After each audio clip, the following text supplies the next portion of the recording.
to this video. This is on an exam pass paper, and this is the CIE Paper 4, and in particular this is 9701/42, so that's the paper there. And in this paper we're basically going to go through the answers, but crucially we're also going to explain why it's the answer as well, and perhaps give some an alternative viewpoint from it as well.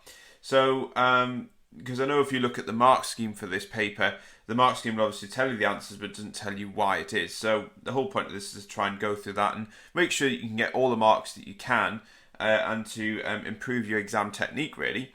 Now you can see on the left hand side of this video there is a series of links, and that means you can skip to any question you want. So in this particular paper there's 8 questions, so if you don't want to look at question 1, you can go and have a look at question 4 for example, and you can skip straight there instead. So yeah, we're going to go through this paper and like I say, give you some little hints and tips to make sure that you can revise effectively. Okay, so let's just look at this first question. Okay, so this is section A, as you can see, and it says we need to answer all the questions in the spaces provided, which is kind of obvious. And it says 1A part 1. It says on the diagrams below show the outer electron arrangements of the atoms and ions indicated using the up and down arrows to represent a pair of electrons in an orbital. Right, so they've given us some boxes here, and they're wanting us to work out the electron configurations effectively of iron, iron 2+, and zinc 2+. Right, so what we're going to do is I'm going to show you the periodic table. This is the one that you would get from the obviously from the exam board, so you'd always get this. You can see here's iron here, and what it's after is in the paper it only allowed us to put electrons in the 3d and 4s orbital. So effectively this is the 4s orbital over here, which are these two.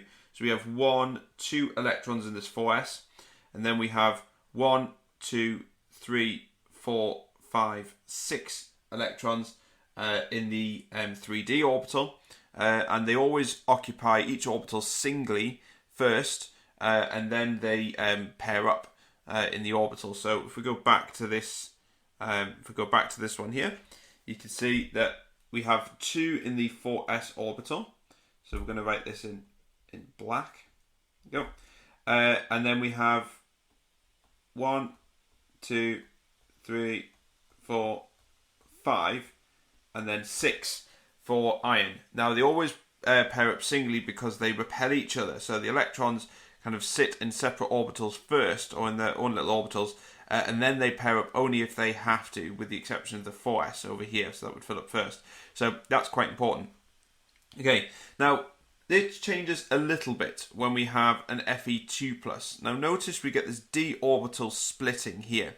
When we have ligands attached to a metal ion in the middle, this splits the d orbital, and we have slightly lower and slightly higher energy levels at the top here. We still have our 4s orbital there. Now Fe2+ is basically Fe, but it's lost 2 electrons. Now when we ionize it and transition metal, actually what we do is remove the electrons from the 4s orbital first, and then we start taking from the d orbital. So in this case it's going to be the same as this, except these electrons in the 4s are going to go. So we're going to add our electrons in here. So again, we're going to fill them up singly first. There you go, and then 1 upside down like that. They will accept, the exam board will accept actually that these 2 here would sit in these orbitals here, mainly because these ones are slightly higher in energy, so they would accept that. So either one would actually do. So that's that one. And then if we go on to zinc, now zinc is a bit of a funny one really. If we go back, let's just go back to the transition metals. Here's zinc here. Now it said it was after zinc 2+. So again, zinc would have 2 electrons in the 4s orbital, but because it's zinc 2+, we remove 2 electrons and they come from the 4s orbital. So what we have left is effectively 10 electrons. 1, 2, 3, 4, 5, 6, 7, 8, 9, 10 electrons in the d orbital, and that would take us to zinc. So if we go back and draw them in there, so we have none in the s orbital at all. So I'm going to draw them in there.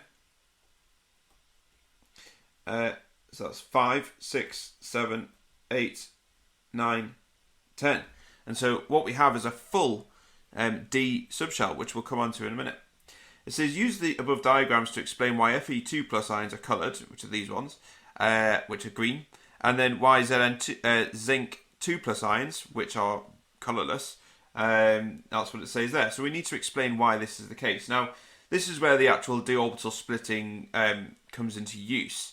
The reason why is because when these things are coloured because they actually absorb visible light, and an electron is promoted to a higher orbital.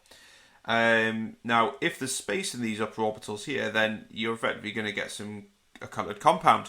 But you can see in zinc here, there's no space for any electrons in the lower orbitals here to occupy the upper orbitals. So because there's no space, we don't have a coloured compound, and it's as simple as that, really. So we're going to write our answer in here.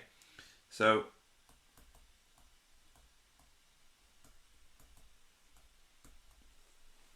we'll put visible light absorbed,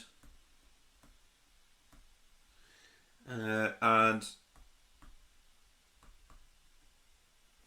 electron promoted to upper orbital.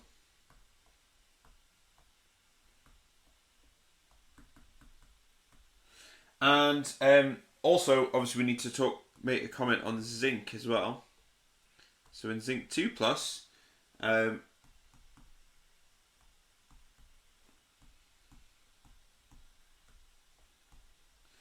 there's no space in higher orbital for an electron to go.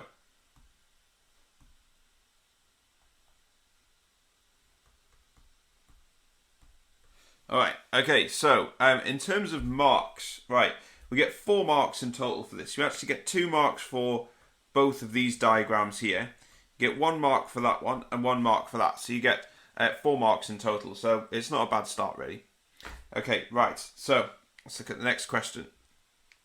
It says, when concentrated HCl is added to a solution of copper 2 plus ions, the solution turns yellow.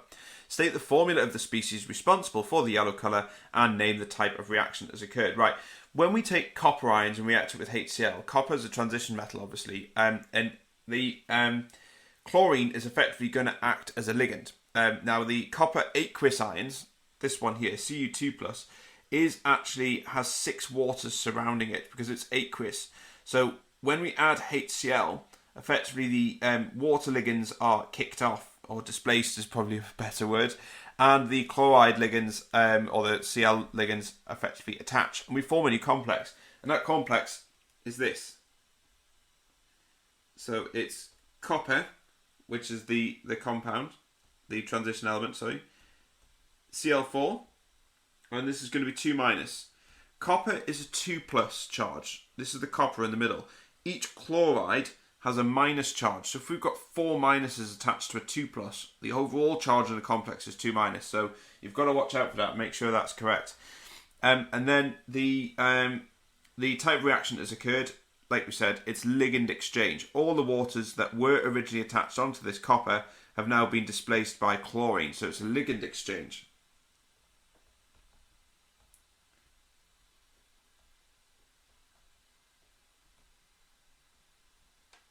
Okay, right. Now we get 2 marks for this in total. So we get 1 for that one and then 1 for that one.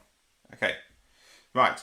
And then it says ammonia can react as a base or as a ligand. Describe the colour changes that occur when NH3 aqueous is gradually added with stirring to the yellow solution until the NH3 aqueous is excess. So that's very important, this gradual, because we're going to get some different changes occurring when we add this. Identify the 3 ions or compounds responsible for the new colours. Right, so the first thing, this was concentrated HCl. So there's no water that's actually attached to this whatsoever. When we start and add this, now the first thing that happens, because this is aqueous ammonia, when it's gradually added, what we form is a blue complex first, and this is where the copper reverts back to this hexa-aqua complex. So we're going to write that down in there first. So the first thing is it actually goes blue. Is it quite like a pale blue type colour? You might have done it when you've done copper crystals. So this is due to Cu H2O6 2+. So that's the first step. We're adding it gradually, remember. So we get this aqueous complex is formed. And then as we add a little bit more, what happens is the ammonia effectively acts as a base, and it's removing protons from some of the water ligands that are surrounding it. So what we now get is a blue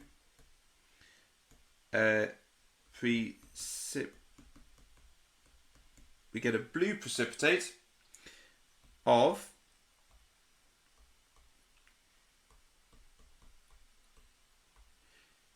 CuH2O4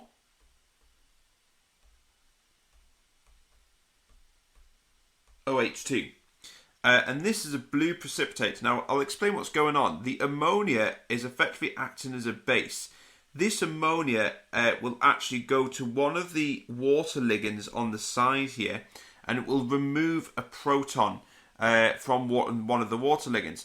And it will remove a proton from another water ligand as well until it forms this complex here. Now, this is no charge. Remember, OH has a negative charge.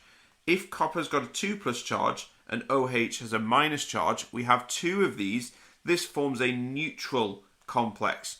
And neutral complexes are insoluble in water. And so that's why we get a precipitate that's being formed. And the ammonia is effectively acting as a base in this situation here. So that's very, very important that we form this blue precipitate. And then if we keep adding it, it says we have to keep adding it until we get to an excess. Ammonia with copper complexes actually now starts to behave as a ligand and will behave as ligand exchange. And it will exchange 4 of the surrounding water molecules, and it will replace 2 of the OHs and 2 of the waters, and you effectively form this nice, really deep blue purpley complex.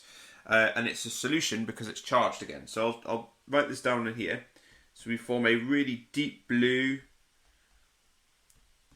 or purple, really nice colour actually, solution. And this complex this time is this. And you have to remember this one as well. So it's copper, NH3 H2O2. And the whole thing has got a 2+ charge. So notice the charge. See, when we had this here, we had the ammonia acting as a base and it was turning it into a precipitate because this had no charge. When we add excess ammonia, the ammonia acts as a ligand. We have ligand exchange. It exchanges the 2 OHs and 2 waters, and we form this complex here.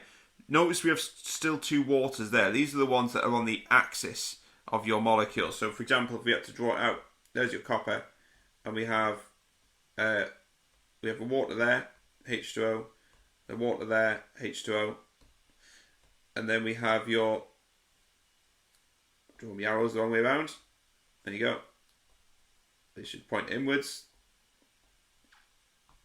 because they're covalent bonds, and then what you'd have here is your NH3s on the side here.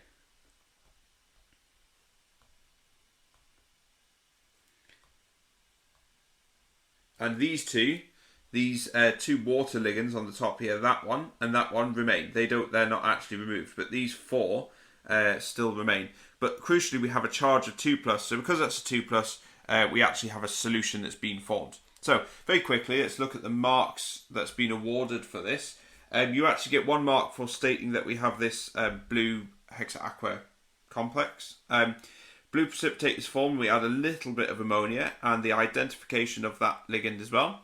We get 1 mark for then saying because we're adding excess, we get a deep blue solution, and it's this complex that is formed here. Yeah, there you go. There's loads of marks for that one. Okay, right, on to part C. So it's when aqueous solutions of potassium iodide, and this is the this is Ki, potassium iodide, And we have K2S2O8 are mixed. Almost no reaction occurs, but when a few drops of Fe2 plus aqueous or Fe3 plus aqueous are added, iodine, I2, is produced at a steady rate. Okay, so we need to write an equation for the overall reaction. So you might have seen this one here. This is potassium thiosulfate, K2S2O8, and this can react with potassium iodide, and effectively this is reduced to a sulfate compound, potassium sulfate. So you have to remember that one. And because this is reduced, the thiosulfate is reduced to the sulfate, then your potassium iodide is oxidized to iodine. So they've kind of told you that bit already. So let's write down the equation first. So we've got pick the right colour. Right, so we've got potassium iodide, which is Ki. And this is going to react with potassium's thiosulfate. There you go. And this is going to produce, now this is always reduced to a sulfate, K2SO4. Okay, that's very, very important. And then we form iodine. So the iodide is effectively oxidized to iodine. Now we need to balance this. You can say, obviously we need a 2 there to balance out our iodines. And then we need a 2 there as well, because that's to balance out our potassiums. So there you go. You can write an ionic equation as well. So you can put S2O8 2 minus there, and SO4 2 minus. So the potassium is a spectator ion, but you get 1 mark for that. Okay. And it says state the precise role of the iron ions during this reaction. Try and say that one quick. Right. Now what we're doing to make this reaction go, we need to add this catalyst, obviously. So the Fe2 plus is acting as a catalyst. It's allowing this reaction to occur. And obviously the next question obviously explains why that is the case. So let's just write this down here first. So this is Fe2 plus. That's very important. It's a homogeneous catalyst. You must specify that.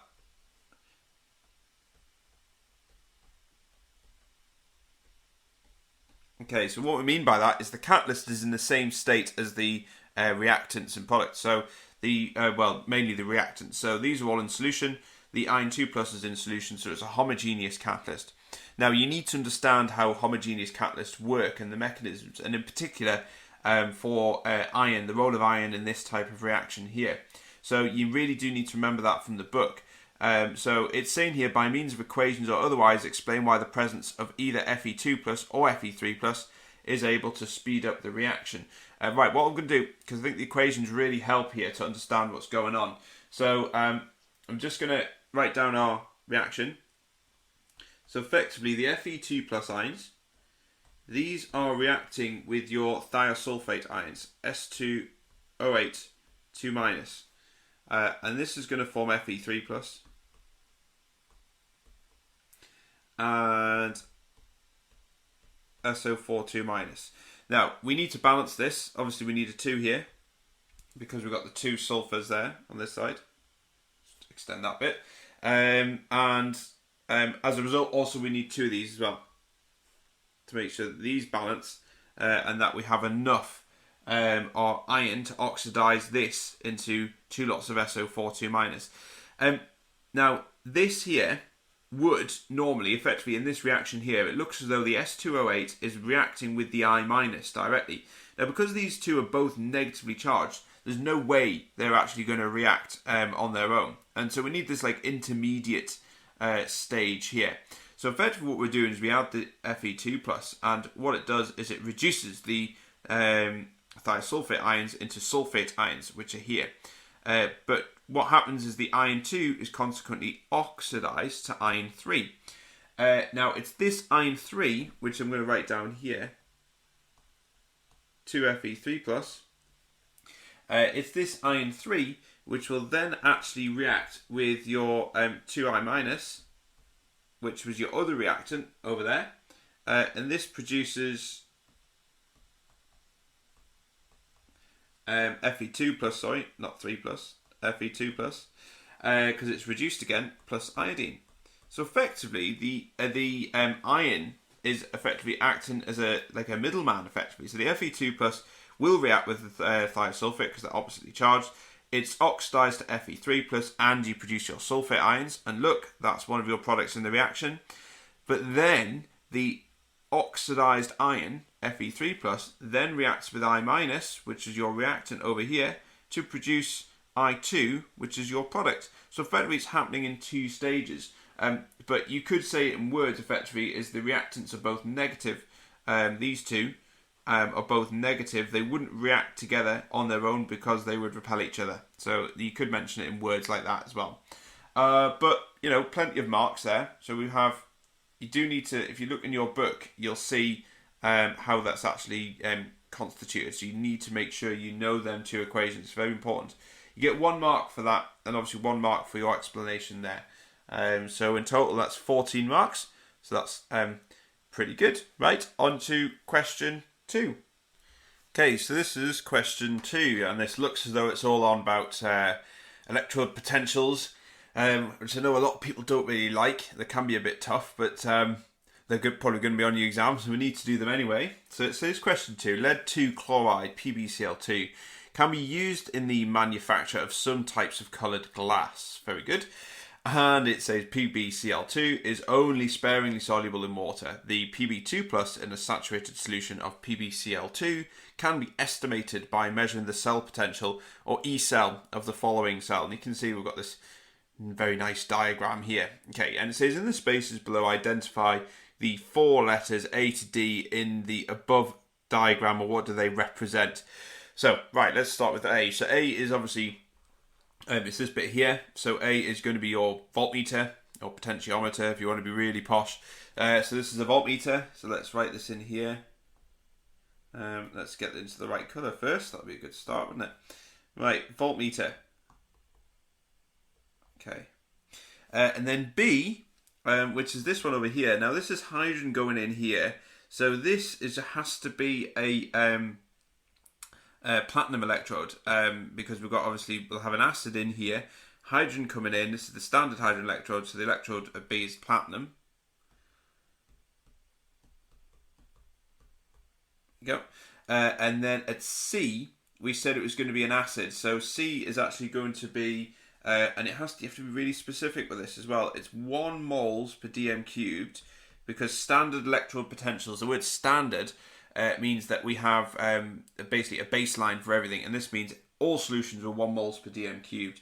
And this is of H plus ions, so you've got to be very careful with that one as well. You can say 1 moles per dm cubed of H plus ions, or you can say half a mole of sulfuric acid, which is H2SO4, because sulfuric acid is diprotic, produces 2 protons for every sulfuric acid molecule. And then D, which is over here. Now our solution is, this is a saturated solution of PbCl2. So we have actually some solid PbCl2 here, which might come into useful, might come onto that as well.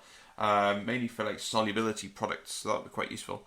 But anyway, D is actually going to be our electrode for lead chloride. Now, because we can get a solid version of Pb2 plus ions, which is what makes up lead chloride, this has got to be lead. This is a lead electrode, so it would be very heavy. So let's put lead there. Okay, you get 4 marks for that, so it's not too bad. Just labeling your cells. So obviously you get 1 mark for that, 1 mark for that, 1 mark for that, and 1 mark for that. So you get 4 marks to start off with. Okay, right, and then it then says in a saturated solution, PbCl2 has a concentration of 3.5 times by 10 to the minus 2. Now this is not standard. This is a good bit lower than 1 mole per dm cubed, which is what we normally recognise as standard. It says the E naught for the Pb2 plus to Pb electrode is minus 0.13 volts. Predict the potential of the right hand electrode in the diagram above. Indicate this by placing a tick in the appropriate box in the table below. Right, what we can do is when we change the concentrations of our solutions and they deviate away from the standard, which is 1 moles per dm cubed, we can use something called the Nernst equation, and this allows us to predict what the electrode potential could be. So obviously we know that the standard hydrogen electrode is 0 volts because that's the reference chemical. So we're basically just trying to work out what the what the actual E naught is of the right-hand electrode in the diagram, which is obviously going to be this one here, which is the lead chloride, because we've altered it. So we know if we use our Nernst equation, this is going to be, now, let's do that in black. Okay, so our Nernst equation, so I'll just put that there. Equation. Okay, we're just going to keep this really kind of like short and snappy. So E equals E naught, that's the electrode potential, plus, this is 0.059, you'll have to try and remember that unfortunately, divided by Z. Z is the number of electrons that's given off by this, log, and this is the concentration of the oxidized species. I'm running out of space. Divided by the concentration of the reduced species.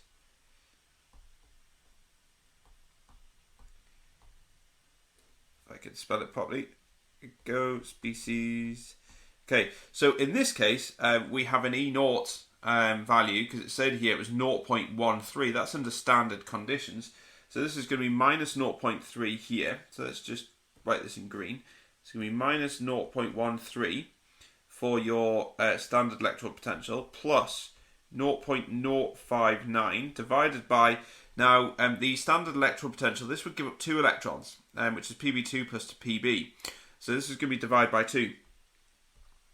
And then we have log, and then we have the concentration of the oxidized species. So this is effectively going to be the concentration of Pb2 plus, which is going to be 3.5 times by 10 to the minus 2, because that's obviously where the Pb2 plus has come from. So this is going to be 3.5 times by 10 to the minus 2, and that's going to be divided by, now this is weird because it's the concentration lead is the other electrode. Now, because obviously we can't have a solution of lead, it's a metal, then we just assume it's 1. So we divide that by 1. Which is going to go there, which is 1 moles per dm cubed, effectively.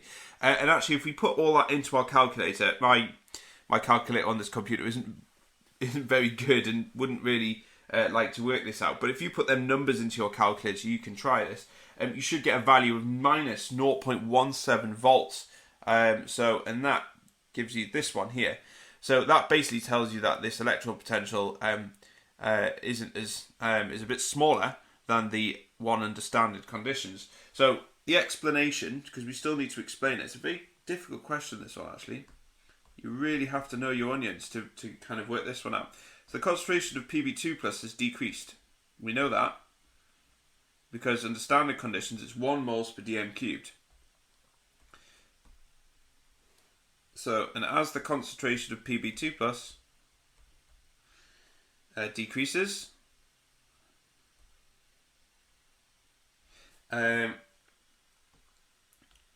so from 1 moles per dm cubed,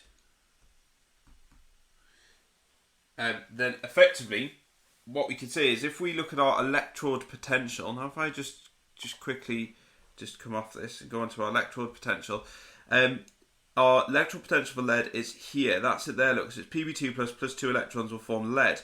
If we decrease the amount of this, equilibrium will shift to the left. It'll go that way.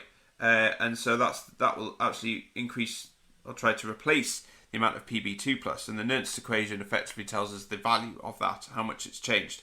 So if I just come back into this, you can see that from 1 moles per dm cubed, we're going to put Pb2 plus 2 electrons. That's an equilibrium to form Pb. So that's the equation. Equilibrium. So it decreases as the equilibrium shifts left. And that's all you have to put. Obviously the Nernst equation proves that the value of that's that. And this is in words. The concentration of Pb2 plus, which is this, is decreased.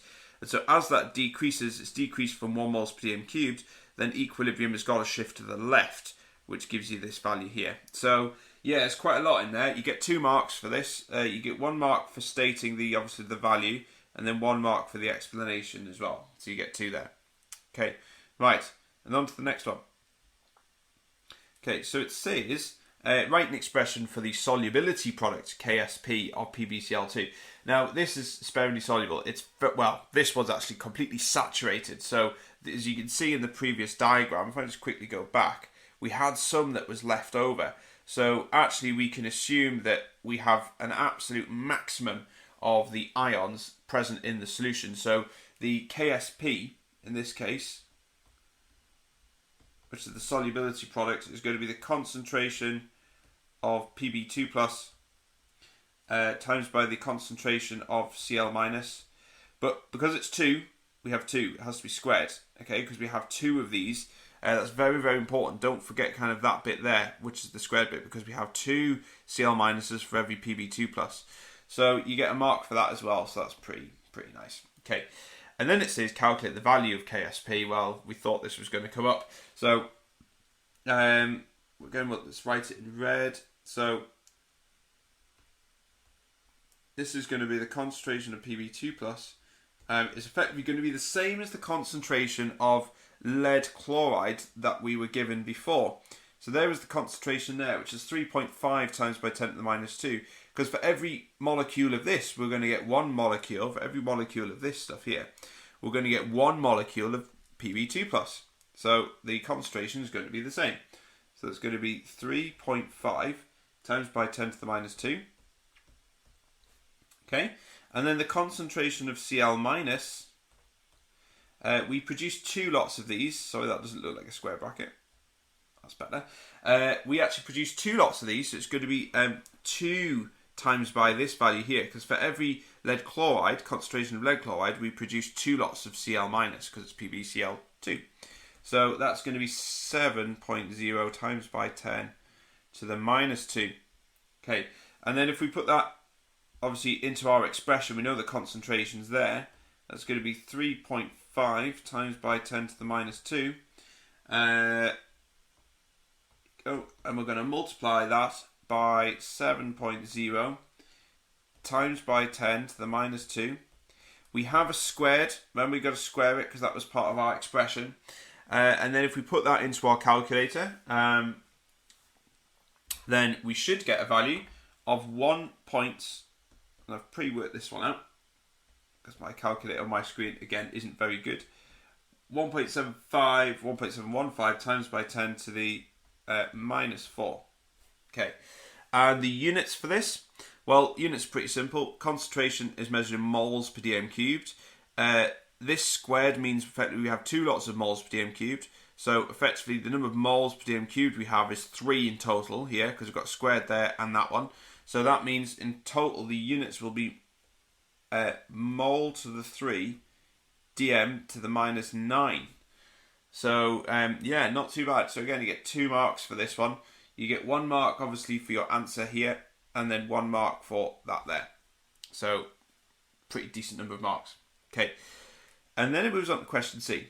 It says the behaviours of PbCl2 and SnCl2 towards reducing agents are similar, but their behaviours towards oxidising agents are very different. Right, so we need to look at kind of like 2 equations here for each, because we're going to look one where they've been reduced and one where they've been oxidised.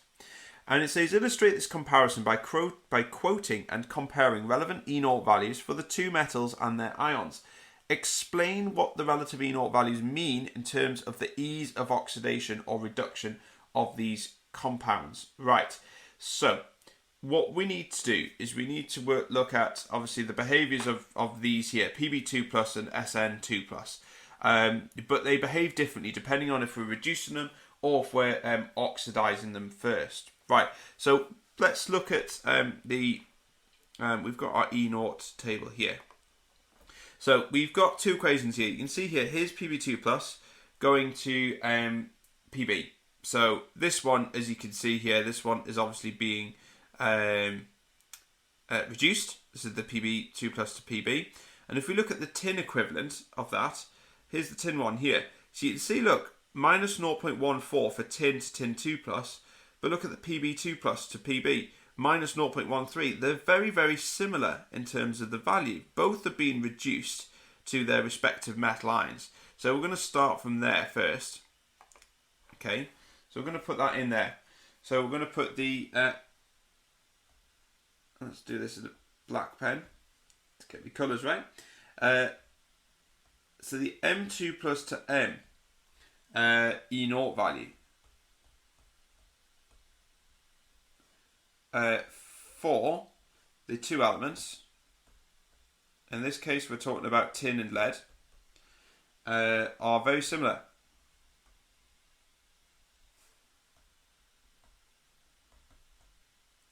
Okay, and basically the two values were minus 0.13 and minus 0.14 as you'd seen on there.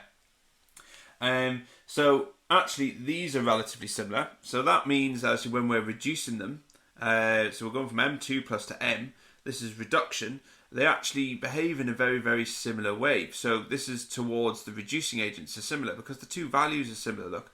But then if we change it, and we look at their oxidizing agents, when their behavior with oxidizing agents is actually very different. So let's look back at this question here again. Here's the one being reduced, as you can see on here.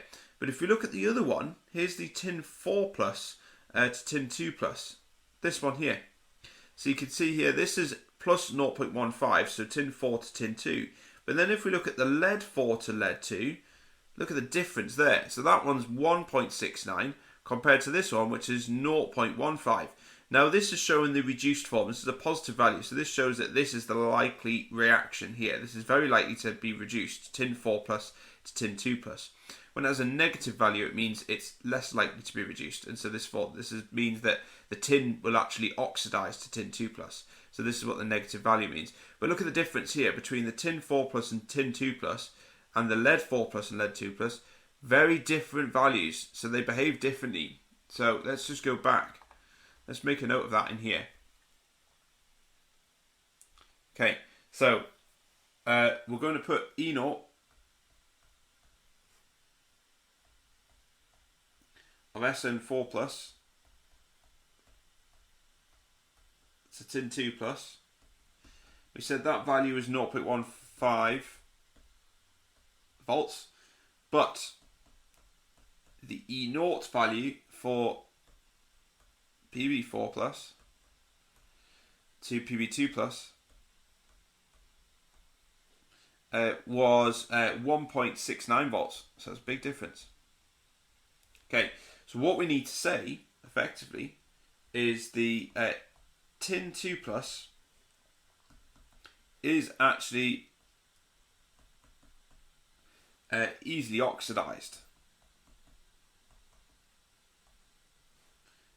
to tin 4 plus.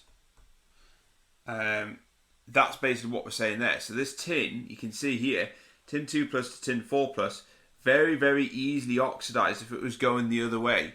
Because this would obviously give, this is obviously quite a lower negative value if we were going backwards for this one. So that means it's more easily oxidized than this one here, which would give, if we had to go the other way, that would be minus 1.69, which suggests that it's very unlikely to happen. So it's very, very different. Or what you could say, you could look at it in another point of view, is that your PB2 plus, let's get my thing set up properly. Okay, so the PB2 plus is not as easily oxidized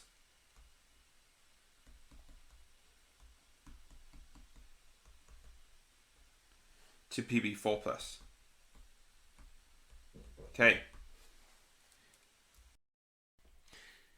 Okay, so part 2 says writing a balanced molecular or ionic equation in each case.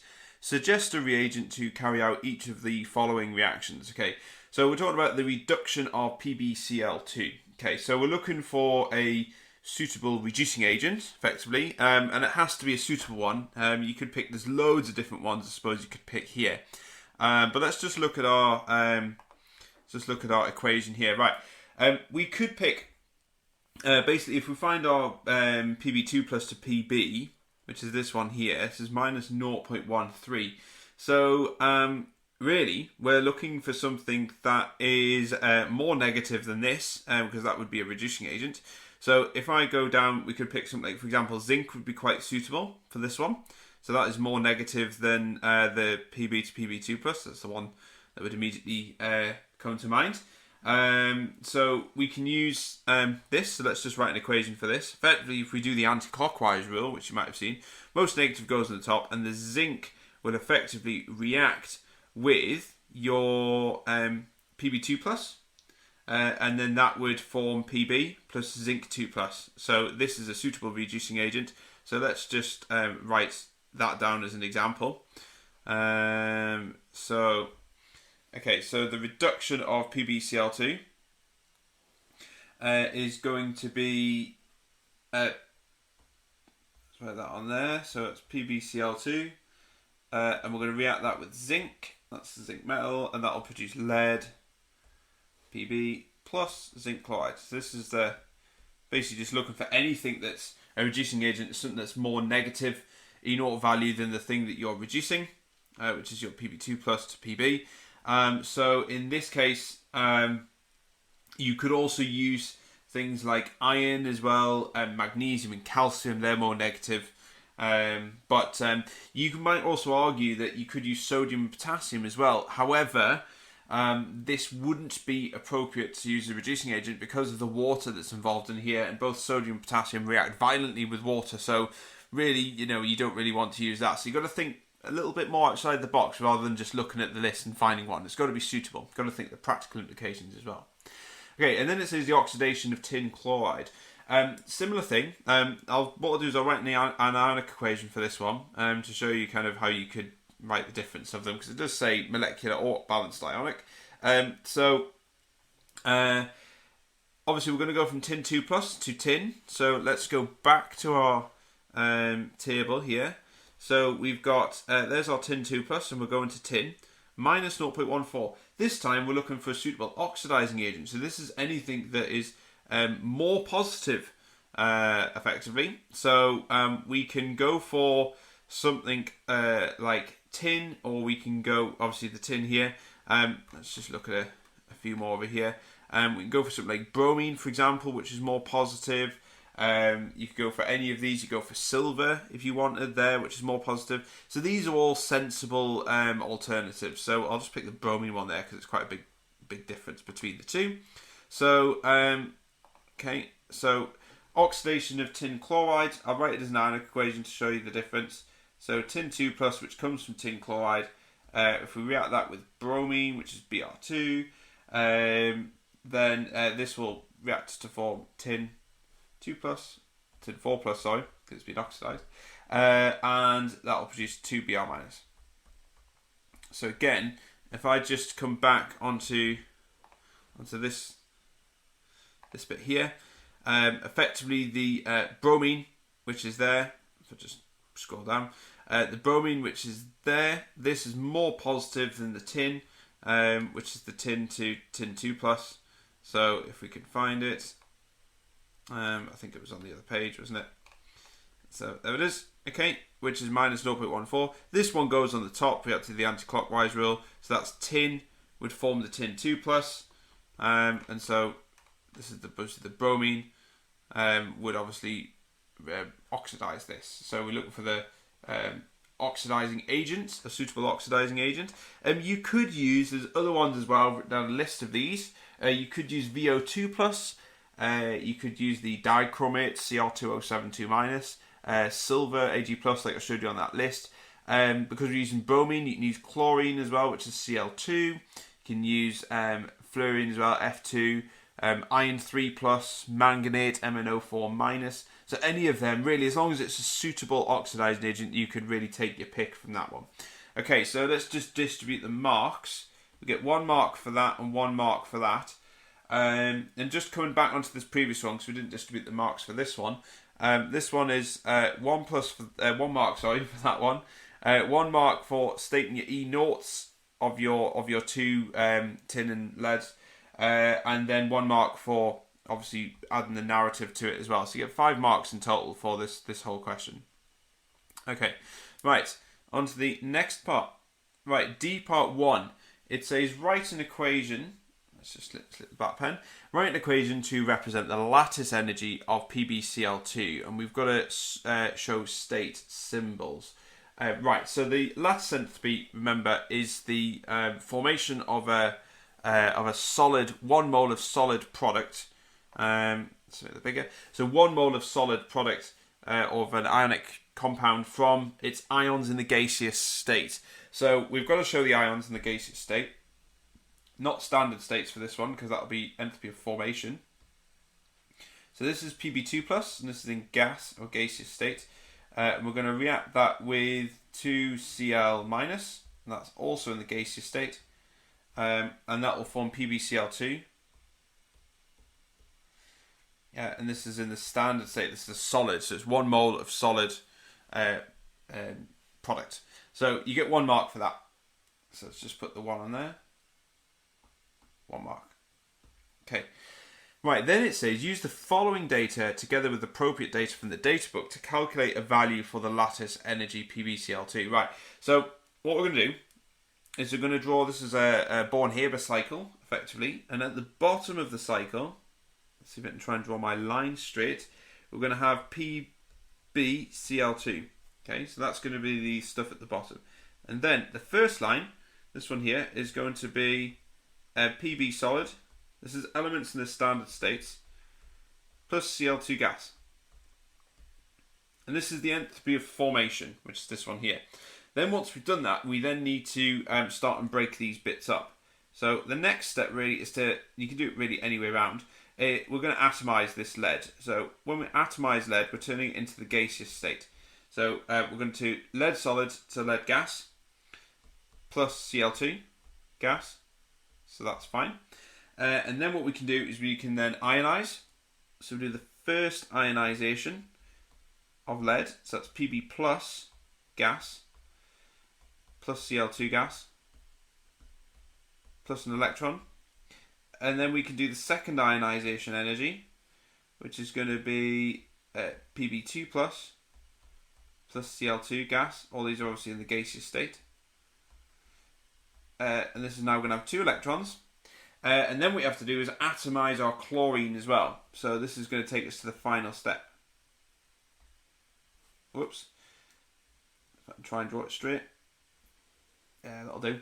Okay, so we've got Pb2 plus, that's a gas, plus, now atomizing chlorine, so that's going to form 2Cl gas. Plus, and we have 2 electrons. So what we've done is effectively we've started off with our elements in the standard states forming lead chloride, and then we have to get it into a state where we've got the ions, we have to atomize the lead first to turn it into a gas, that's atomization. Then we have to ionize lead once to get Pb plus, and then atomize it, and then ionize it again, the second ionization energy, which is 2 plus, and then Cl2, we have to atomize that, which is effectively, or breaking the bond enthalpy of chlorine, and we are effectively going to form 2 lots of Cl, which is over here, and that's gas, and obviously we have the 2 electrons. Then what we have to do is we then have to do the electron affinity. So this is coming down. When we affinitize or add electrons, this is an exothermic process. So the arrow comes down. That's why the arrow's down on this one. So effectively this is going to be Pb2 plus, which is a gas, plus 2 lots of Cl minus, that's a gas. And the electrons, these 2 electrons that we formed here, are now going to be added to the chlorine, which is here. And that's why we have 2 Cl minus. And then the last step is obviously the formation of our PbCl2, which is there. So now all we have to do is then we have to just add in our numbers. Now, the numbers, they've given us some of them here. So, for example, they've given us the enthalpy change of formation. So this is this stage here. So the enthalpy change of formation is minus 359. Let's put that there.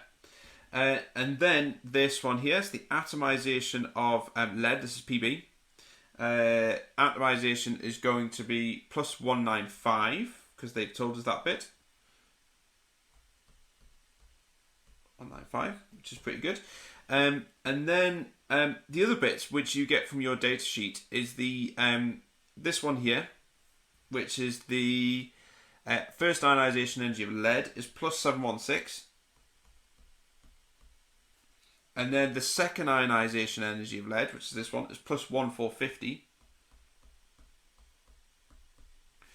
And then this stage here is the atomization of chlorine, but we have to do it twice because we've got Cl2 forming 2 Cl, forming 2 chlorines. So this means we have to do 2 times by 121. And that's going to give 242. So that's very important. Okay, and then obviously we have our minus 349, which they've given us here. This is the electron affinity of chlorine. Again, we're adding electrons to 2 chlorine atoms. So this is going to be 2 times, if you're very careful for that one, 2 times minus 349. Okay, and that's going to give us minus 698, which is going to go in there. And then effectively we have to work out this one here. So we're going to put a question mark here. That's the enthalpy or the lattice enthalpy of formation. Okay, so these cycles are pretty useful because then we can use them to work out this value here. So we want to get from here to here, but we can't do that. So we have to go against the arrow here. So whenever we go against the arrow, we flip the sign. So I'm going to write our equation here. So this is effectively going to be plus 698. So I'm going to write it over here. I'm going to do it in blue. So it's going to be plus 698. And then we're going to go against the arrow here. So that's going to turn that into a negative. So it's going to be minus 242. And then we've got against the arrow here, which is minus 1450. And then against the arrow here is minus 716. Which is the minus there. And then against the arrow here, which is minus 195. And then we're going with the arrow here, so we keep that the same. So that's minus 359. And then if we put that into your calculator, we should get this value here. And the value actually comes out to be minus 2264. And obviously this is in kilojoules per mole. So if you get your calculator, you should get that answer there. So the lattice enthalpy for this is minus 2264. And you get a reasonable amount of marks for this Born-Haber cycle. You get 3 marks in total for drawing that whole cycle correctly. Now you can either draw it as a cycle or you can do it as a linear equation if you're reasonably good at trying to understand what's going on here. I've drawn it as a cycle to show how the different parts of how it's all kind of constituted and how we can use the cycle to work out this number here. But if you're reasonably good at it, then you could probably do it without the cycle, but it's just there to help you really. So that's minus 2264. Okay, and the next one, last bit, it's a big question, is 20. So part 3, it says how might the lattice energy of PbCl2 compare to that of PbBr2, and we have to explain our answer. Right, so effectively what we're going to say is that the lattice enthalpy of lead chloride is actually going to be greater than the lattice enthalpy of PbBr2. Now this comes the idea that you've got Cl- ions, which might look something like this. They might have that size, whereas Br- ions are significantly bigger, and effectively the charge density here is much reduced compared to this. And so because this negative charge is spread over a larger area, this means that this doesn't have much of an attractive force to the lead ion. So this is a stronger attractive force between the lead and itself than this does. So therefore this means that it's going to have a higher lattice enthalpy. So we're going to write that down here. So we're going to say the lattice enthalpy of PbCl2 is going to be greater than the lattice enthalpy of PbBr2. Okay, and then the reason why it's because say the Cl- ion has a smaller radius, like we've shown in that diagram there. So the Cl-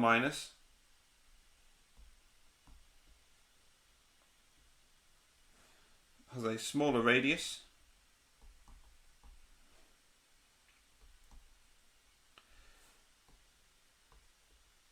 than Br- ion. Okay, So pretty much 2 marks there. 1 for saying that it has a greater enthalpy, and the second mark for then suggesting why, explaining why. So the Cl minus is a smaller radius than the Br minus sign. So we get 6 marks in total for that. Obviously 2 there, 3 there, and then 1 for that one at the top there. So a 20-mark question. Again, a very, very big question. So yeah, make sure you've got all your calculations right. And them electric potential cells are pretty difficult. So you've got to really make sure you understand not only what the half equations are, but what they mean as well in terms of reduction and oxidation too. Okay, right, on to question 3. Okay, so this is question 3. Question 3 says the following 4 isomeric esters with the molecular formula C7H14O2 are used as artificial flavours in drinks and sweets to give a pear, banana or plum taste to foodstuffs. So very nice. Okay, so we have A, B, C and D. We have all these different molecules here. And it says in each of the spaces below, write 1 or more of the letters A to D as appropriate. Which of these compounds can exist as optical isomers? Right, so we're looking for an optical isomer is basically where we've got a carbon atom with 4 different groups surrounding it.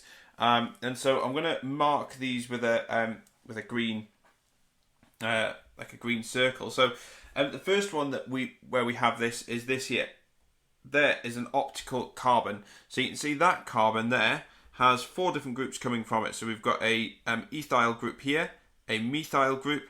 There'll be a hydrogen attached to it there, but it's not shown because it's skeletal. And then we have all the rest of the molecule to the left. So that one is optical. And actually the other one that's optical is this one. So that carbon in the middle is optical. So it's a chiral center. So we've got methyl there. And we have 1, 2, 3. So it's propyl on the right there. A hydrogen coming off here because it's skeletal, it's not shown. And then we have all this rest of this stuff on the left. None of these have that. You can see this one here is 4 different groups. This one's got 4 groups coming off it, but they're not different. These 2 are both methyl, so therefore that's not chiral. And this one has no signs of any chirality whatsoever. So the only ones which actually have an optical isomer or are optical isomers are B and D. So we're going to put that on there. So that's B and D. Okay, and then it says on hydrolysis, which of these compounds produce a secondary alcohol? So hydrolysis is basically the breaking of a ester group, and it's got to produce a secondary alcohol. So we're breaking basically these bonds here to form it. Now we are going to make a secondary alcohol, so we need to have an OH group that's next door to a carbon which is joined to 2 other carbons. So actually that would signify this one here. So let's say if we just cut it off there, then what we would have is you'd have your OH there, and that would be bonded to a carbon which is bonded to 2 other carbons. If this one isn't, because obviously we break that there and we have an OH bonded to a carbon which is only bonded to 1 other carbon, it's the same with this one as well, and the same with that one. So it must be bonded to 2 other carbons, so that one has got to be D. Okay, we get 3 marks for that one, as you can see. So we get obviously 2 marks for that one, and then 1 mark there. Okay. Part B. The hydrolysis of all these compounds produces ethanoic acid, CH3CO2H, as one of the products. State the reagents and conditions needed for this hydrolysis. Right, with this hydrolysis, we need to heat it, and we need to heat it with some dilute sulfuric acid. So we're just going to add that on there. So that's the same with all hydrolysis, so you just really need to remember these conditions. So heat with dilute H2SO4. Okay, right. So obviously that gets you the mark there as well. So let's just mark that up. There you go, 1 mark. Cool. Right. Next. Part C. This is the acid dissociation constant, Ka, for ethanoic acid is 1.75 times by 10 to the minus 5 moles per dm cubed. Explain why this value of Ka is much larger than that of ethanol. Right, so we need to look at, obviously the value of Ka is going to be larger.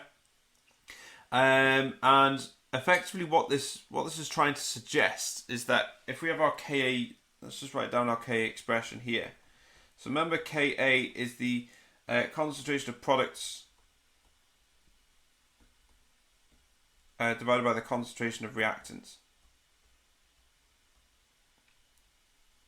Right, now with the acid is going to dissociate its proton much more readily than the alcohol will. So that suggests that acids will actually have a number, because it dissociates it a little bit more strongly.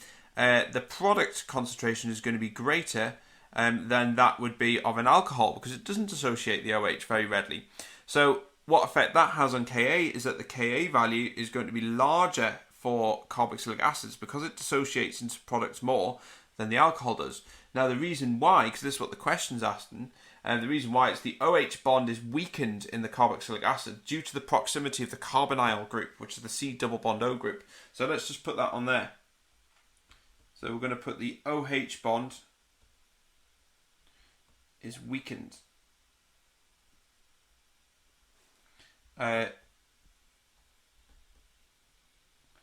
Due to proximity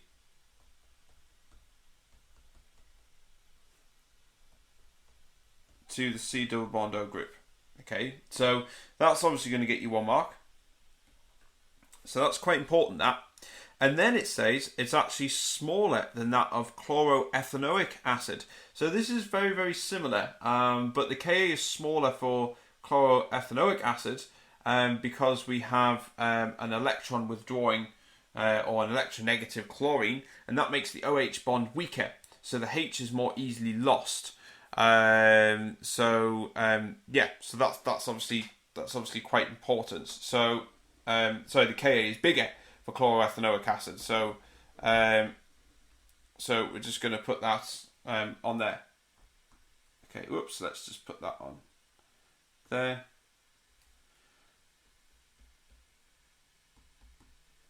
Or should we say larger? It's probably a better word to use.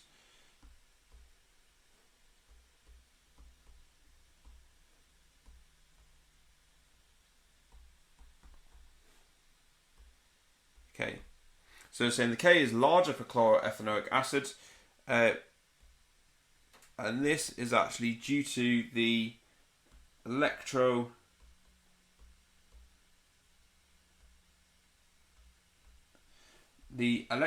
chlorine makes the OH bond weaker because it's drawing electrons away from it, so it's a lot easier to break. So the H is more easily lost. So running out of space there. Okay, right. So so that'll get you obviously your other mark there. Very electronegative. It obviously draws the electrons away from the OH bond, so therefore it's going to have a make that bond a little bit weaker. Okay, I'll just quickly kind of show you it here.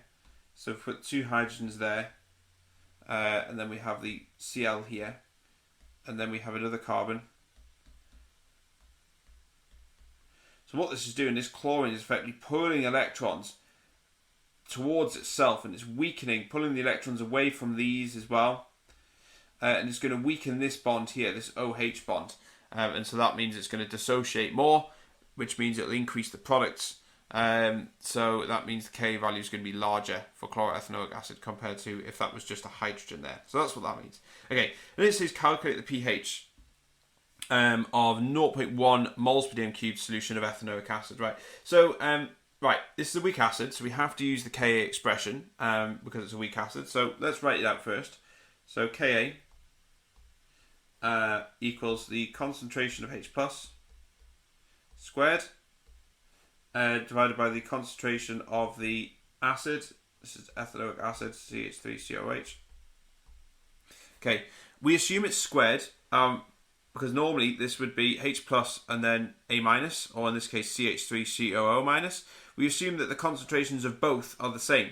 It's one of the assumptions we make. So because we say that they are the same, then we can just say that the concentration of H plus is squared. And so we put the squared function on there. So that's just part of an assumption that we make. A very important one because it obviously helps us to work this bit out. Okay, so the concentration of H plus squared is obviously going to equal the concentration of K, is going to equal Ka, times by the concentration of your ethanoic acid. So if we have to rearrange that, so that's going to be the Ka value is going to be 1.75 times by 10 to the minus 5.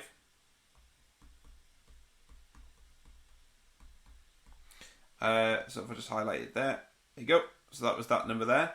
And then we're going to multiply that by the concentration of CH3, COOH. And so that was told us that is 0.100. So that's going to be there. Okay. And then if we put that into our calculator, and I've pre-worked worked this one out already, this should give us 1.75 times by 10 to the minus 6. Just speeds it up a little bit. Okay, so that's the concentration. This is H plus squared though. Okay, you see it's squared there. We want to know what H plus is. So what we have to do is take the square root of that number. And then what that should tell us is the concentration of just H plus on its own. So we take the square root of that. Again, I've worked this one out already for speed. 1.32 times by 10 to the minus 3. Okay. And then what we do is we take this H plus and we put it into our pH equation. Now pH expression is pH equals the minus log concentration of H plus. So that's effectively going to mean it's the minus log of this number that we've just worked out here, which is going to be 1.32 times by 10 to the minus 3. And that should give us a pH value of 2.88. There you go. And you get 2 marks for this question. So you get 1 mark obviously for your answer down here, and then you get 1 mark for working out the concentration of H plus ions as well. So yeah, not too bad. Okay, and then part D. So it's 20 centimeters cubed of 0.1 moles per dm cubed sodium hydroxide was slowly added to a 10 centimeter cubed sample of 0.1 moles per dm cubed ethanoic acid, and the pH was measured throughout the addition. Part 1, it says calculate the number of moles of sodium hydroxide remaining at the end of the addition. Right, so what we have to do is work out obviously the number of moles of sodium hydroxide that we had at the start, and then work out how much of that reacted with the acid, and that will tell us how much we've got left at the end. So let's start with that first. So we'll take the, we'll find out the number of moles of sodium hydroxide, and this is going to be at the start. Okay, so the number of moles is going to be the concentration times by the volume. The concentration was, as you can see on here, concentration of sodium hydroxide is 0.10 moles per dm cubed. And the volume is 20 centimeters cubed that we used. So this is going to be 0.1 times by 20. We have to convert that into decimeters cubed. So I just put this times by 10 to the minus 3. It means the same as divide by 1,000. So it just keeps the calculations a little bit neater. And I've worked this one out already for you. So this is 2 times 10 to the minus 3.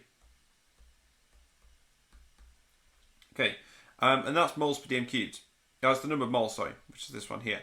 Right, so this is the number of moles, so just put mole at the end there. Right, and then we have to work out the, effectively, how much of this reacted with the acid. So you can see the acid here is, let's just do a quick calculation just here.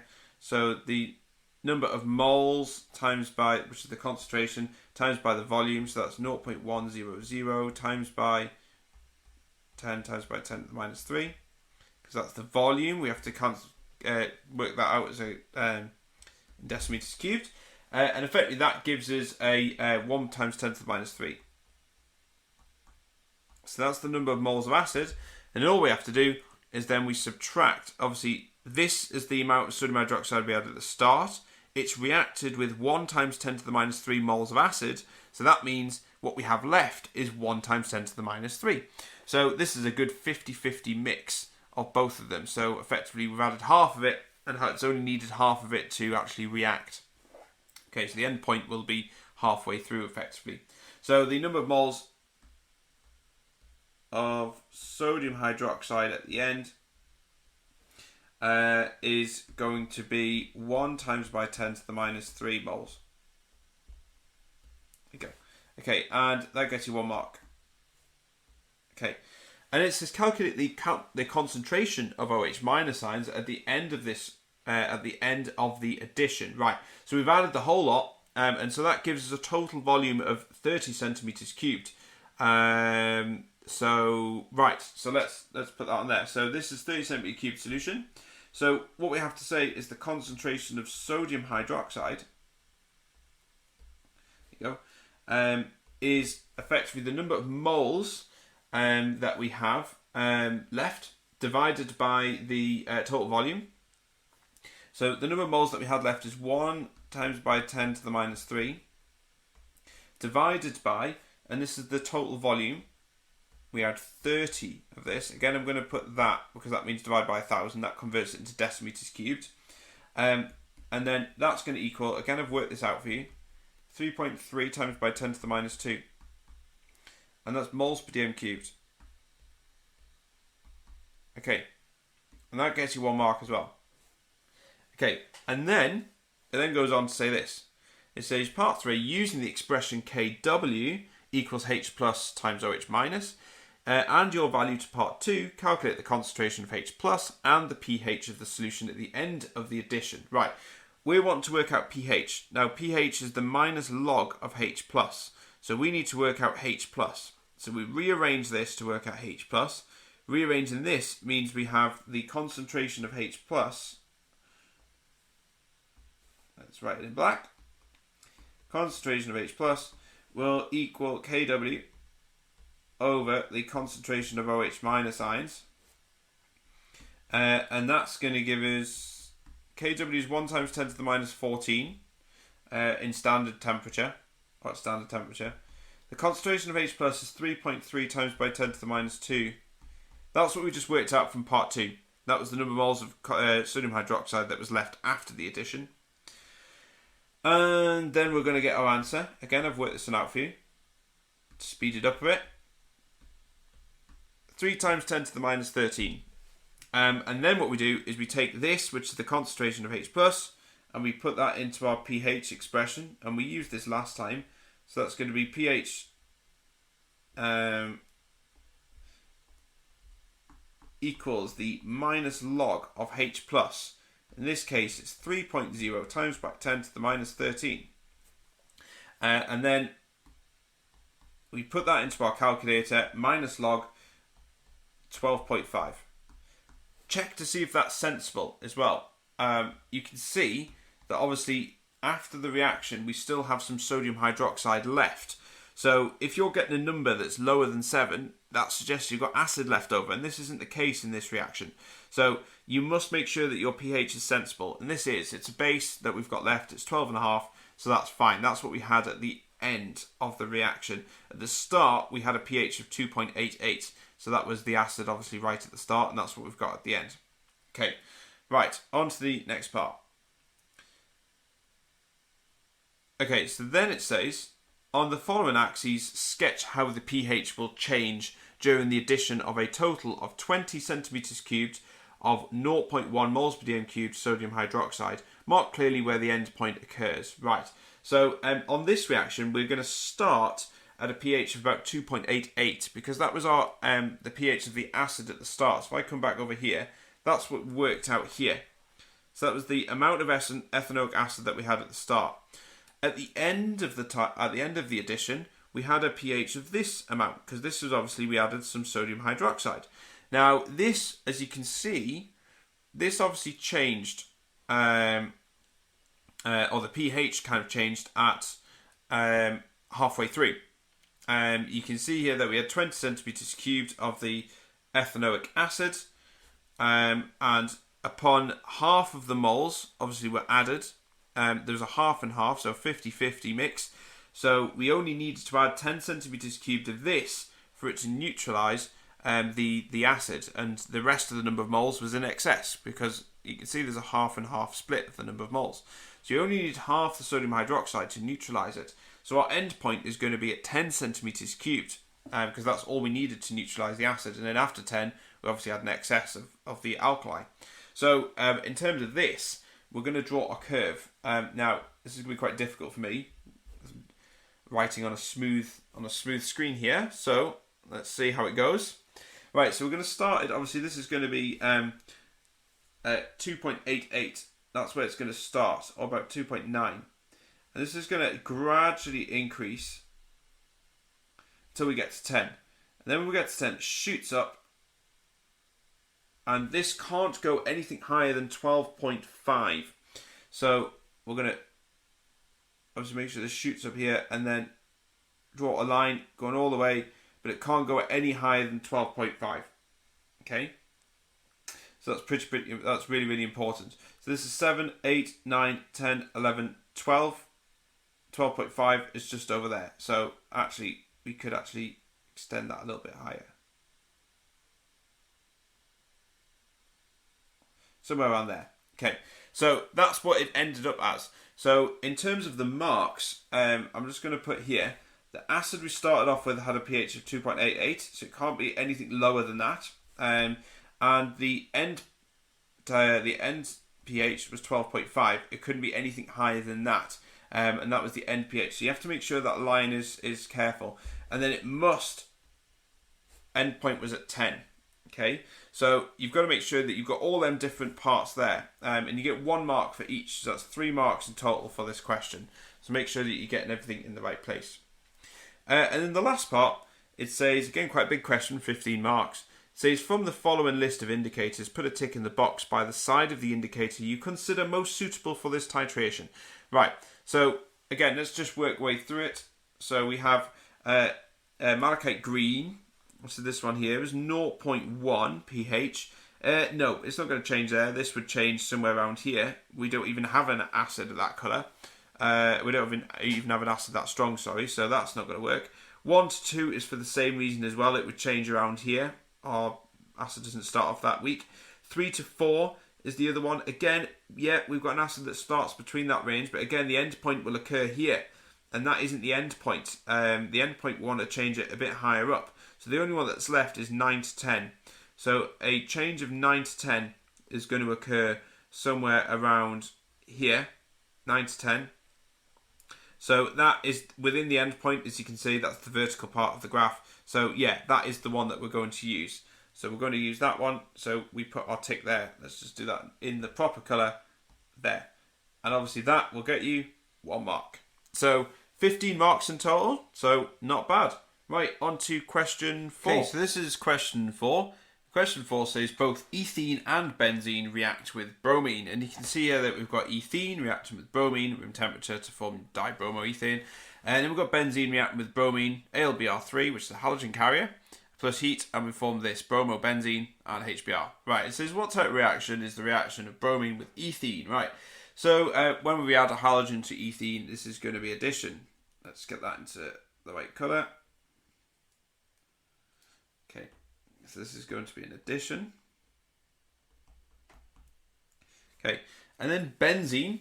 Benzene is weird because it actually, I know it has the delocalized electron. It looks as though it's like a double bond.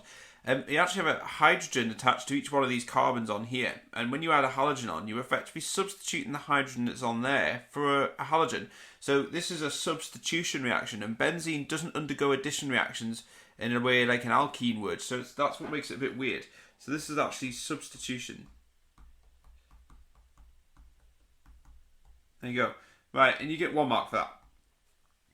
Right, and then it says write an equation to show the formation of the electrophile during the reaction between bromine with benzene. Right, now we have to form the electrophile because benzene is really, really stable. It doesn't react very well with anything, pretty much. So we have to create a reaction or reactant that is really reactive. And so creating a positively charged bromine, in other words, an electrophile, will make it really reactive and will actually react with the benzene as a result. But to do that, we need a halogen carrier. And so what we'll do is take the bromine, react that with AlBr3, which is your halogen carrier, and that's going to form your electrophile, which is Br plus AlBr4 minus. So yeah, so that's the reaction that's going on. So effectively the bromine's reacting with the AlBr3, and the bromine that was on here breaks the bond, forms AlBr4 minus plus Br plus. That's your electrophile, and that's what's going to attack your benzene. Okay, right, for each of these reactions involves an intermediate, or each of these reactions involves an intermediate. So draw the structure of the intermediate for each reaction. Okay, so when we react bromine with an alkene, we form a carbocation intermediate. So that's what we're going to draw here. You just got to remember that one, really. There's your positive charge in your carbon. That's with the CH2, and obviously you've got your bromine at the end there. And this forms positive charge on this one here. So you can have that form. This one's obviously not the not one that most people would get. This is the more common one, but you can form that if you decided to do that. And then with this one, now this one, benzene has this very kind of bizarre setup where obviously we add the bromine onto it. We also have hydrogen on there as well. Now this carbon in the middle here, this one obviously has 4 bonds now. 1, 2, and then 3, and then 4.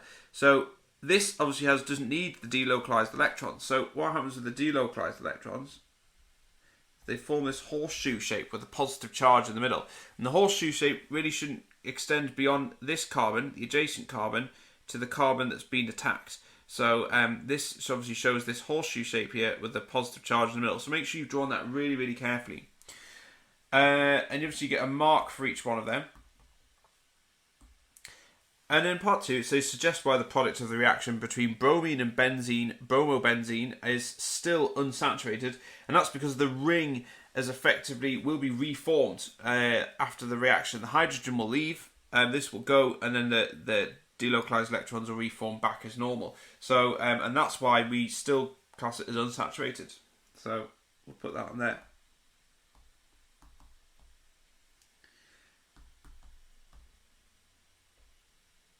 Okay, so the ring in benzene remains.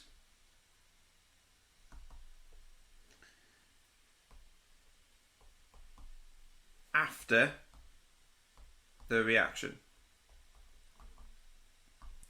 Okay, and so that gets 1 mark as well. Right, on to the next part.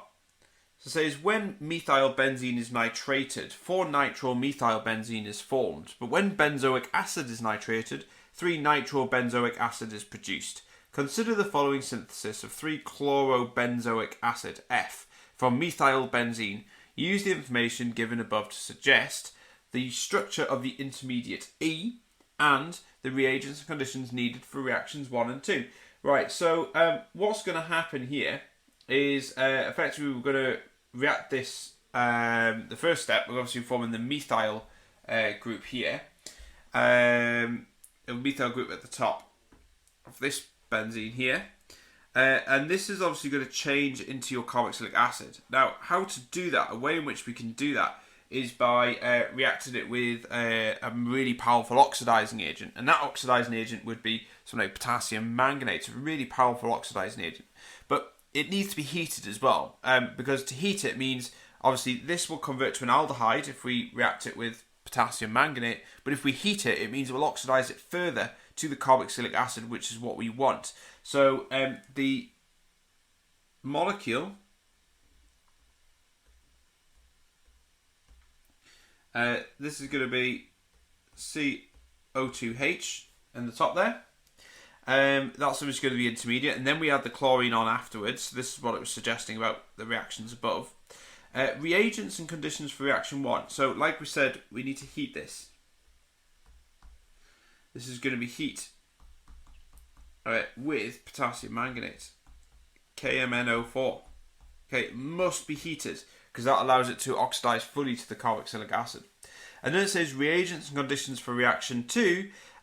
What we're doing is obviously we're taking this molecule, adding a chlorine to it, and this is going to be using the same method as what we did before with the bromine, except we're going to use chlorine instead. So we're going to heat it with Cl2 and use a halogen carrier to create that chlorine positive electrophile. So yeah, so the reactions here is going to be heat with Cl2, and that's going to obviously you're going to have your halogen carrier in there as well. This is a chlorine halogen carrier, but it's just does the same job. Right, 1 mark, 1 mark, 1 mark, 3 marks for that whole lot. Okay, and then part E. It says, consider the following synthesis of 3-chlorophenylmethylamine. That's a bit of a mouthful, and that's H. From F, it says, suggest the structure of the intermediate G and the reagents for reactions 3 and 4. So it's very similar to the other question. There's a little bit more going on with this one, though. Now, you can see here that we need to look at this chemical here, and it produces the intermediate, and then when we get this intermediate here, we react it with the NH3 and we produce this compound here. Now the NH3 has obviously had an effect on this, so we're looking at this bit here. Now this is a carboxylic acid. When we react something with NH3 to get an amide, which is this here, then that something has to be an acid chloride.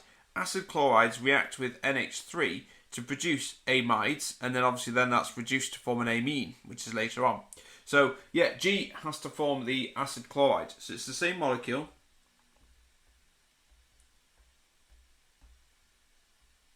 except on the top we have our acid chloride, COCl, and then here is chlorine. There you go. So that's your intermediate. Reagents to produce that? Well, we need PCl5. You can use SOCl2 as well, but PCl5 is the one that we use. And then we have to suggest the reagents for reaction 4. Now reaction 4 is going from an amide, which is this here, to an amine. So amide to amine is reduction. So what we need is a reducing agent. And so a really good reducing agent is lithium aluminium hydride. LiAlH4. Okay. And we get 3 marks for this. 1 for that, 1 for that, and 1 for that. And there we go. And that's the end of question 4. So on to question 5. Okay, so this is question 5. Question 5 says, although now remembered for his music, the Russian composer Alexander Borodin was a chemist, and he is credited with the discovery of the aldol reaction, a product of which is compound J. J shows the following properties. Right, so its molecular formula is C4H8O2. That's fine. It's neutral, so it's not going to be acidic. It reacts with sodium metal, so that could suggest that we have an alcohol there. It reacts with Fehling's solution, so that means something can be oxidized. So, for example, with Fehling's, it's going to be something like an aldehyde. And it does not react with aqueous bromine, so that might suggest it doesn't have an alkene. So, you see what we're trying to do is trying to form this picture already when they're giving us all this evidence. And then it says 5a, suggest which functional groups are responsible for these reactions. So that was quite obvious, really. They were going to ask something like that. So, right, we're going to just look at sodium first. And we said that sodium, because it's reacting with sodium metal, this suggests there is an alcohol group in there. So, so we have an OH group or an alcohol group that's in this molecule. So that's pretty important. Fehling's solution. Now, this is suggesting that we have an aldehyde. It can't be a ketone because ketones can't be oxidized. So this is obviously reacting with an aldehyde group, or carbonyl group. So this is an OH group. So this suggests it's an aldehyde.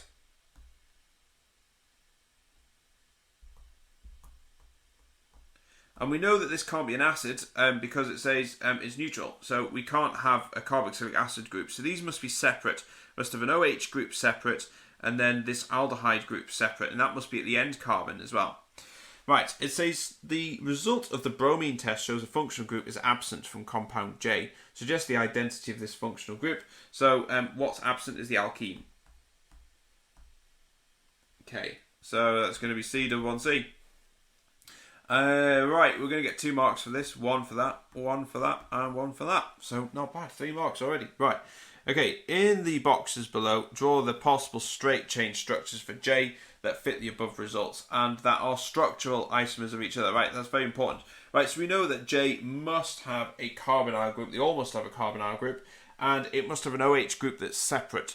But they've all got to be structural and all straight chains. So we've really narrowed this down. So effectively, we're just looking at a series of different aldehydes with OHs in different positions, and that's pretty much as simple as that. So let's draw the first one.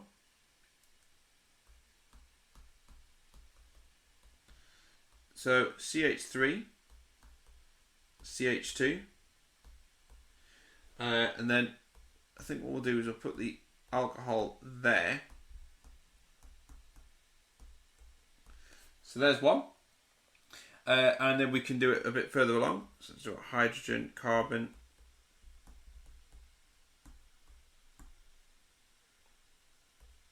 So put alcohol there this time.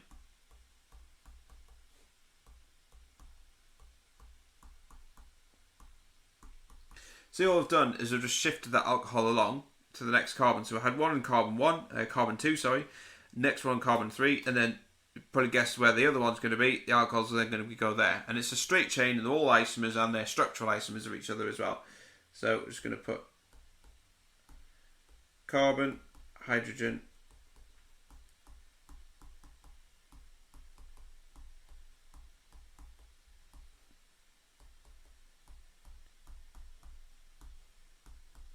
okay, so you've got to make sure you have the right number of carbons and hydrogens and oxygens, etc. So there you go. There's the different ones there. There's the 3 possible ones. And you get a mark for each. It's not that bad, really, this type of question. So you get 1, 2, 3 marks for that whole thing. Okay, right, on to the next part. Okay, it then says compound J reacts with alkaline aqueous iodine to give a pale yellow precipitate. Right. Which functional group does this reaction show that J contains? Right, that is a classic sign of a secondary alcohol group. So, yeah, that's what we're going to put down. You need to know these reactions, really. You've got to try and make sure you remember what this... what these tests are, these chemical tests, because they do come up quite a lot, as you can see. So that's just this, or what we call a methyl secondary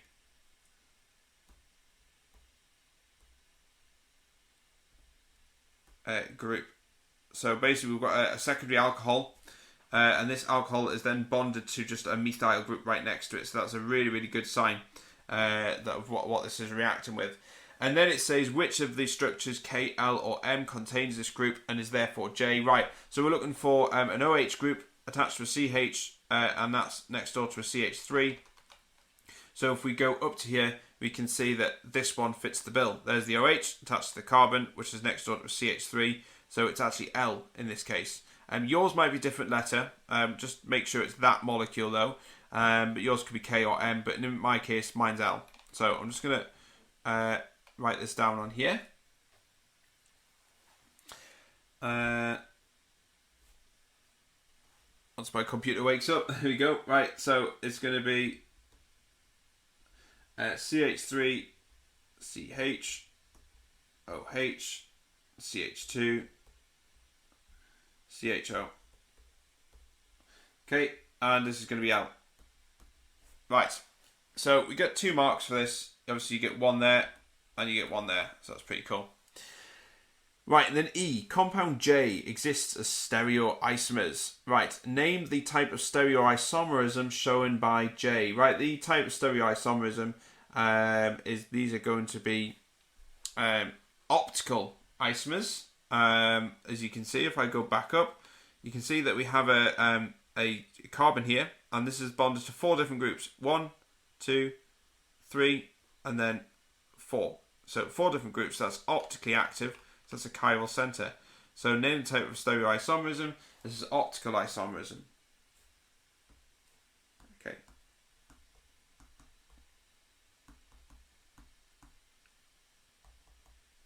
Cool.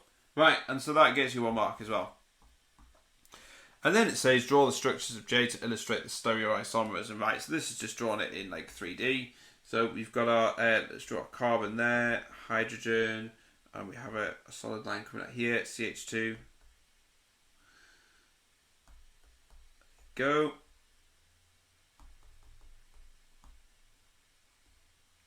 Let's draw the wedge coming out there.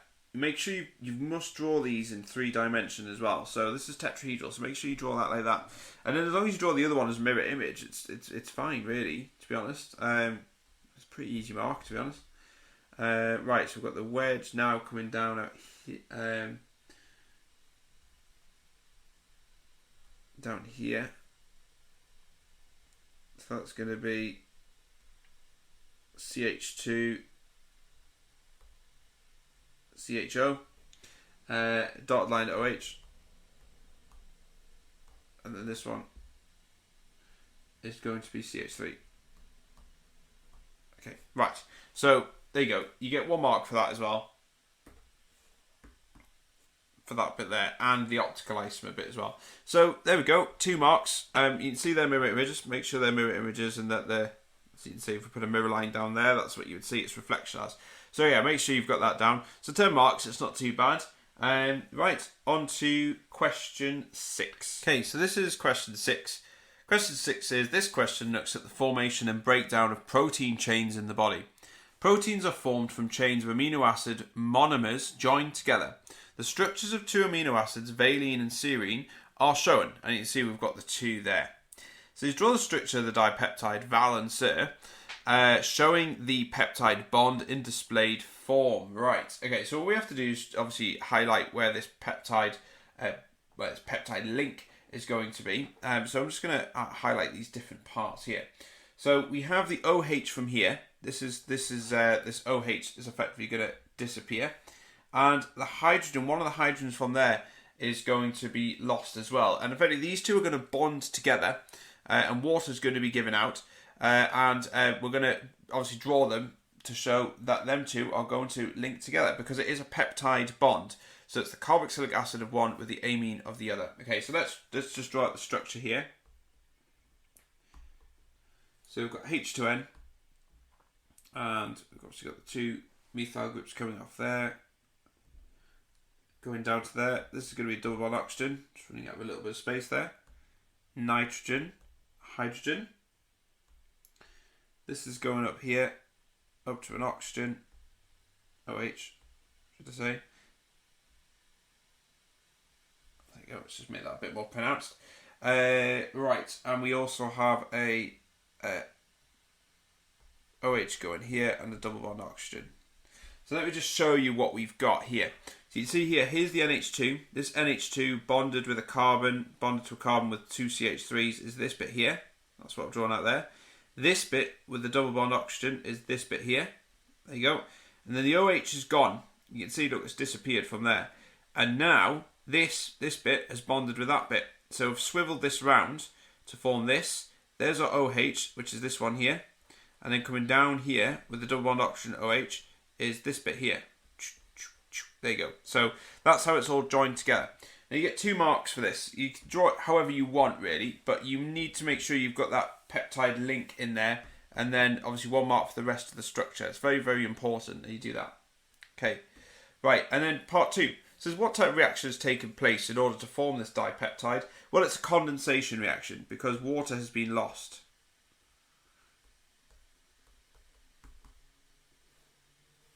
Or you could say nucleophilic substitution, anything like that. And identify the other molecule that's been produced. Obviously, we've lost water, as I've highlighted just before, so that's going to be water.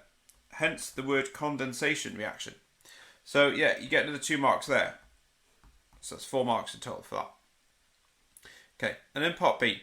Says both DNA and RNA are involved in protein synthesis. Complete the table to show 3 differences between the structures of DNA and RNA. Right, so DNA is obviously the double helix you find in the nucleus of a cell, and RNA is a very much smaller single strand molecule that can be used, messenger RNA in particular. It can be used to obviously copy strands of DNA to make new proteins. So right, let's have a look at DNA. You just need to remember these, really, the differences. DNA has deoxyribose, which is effectively the sugar.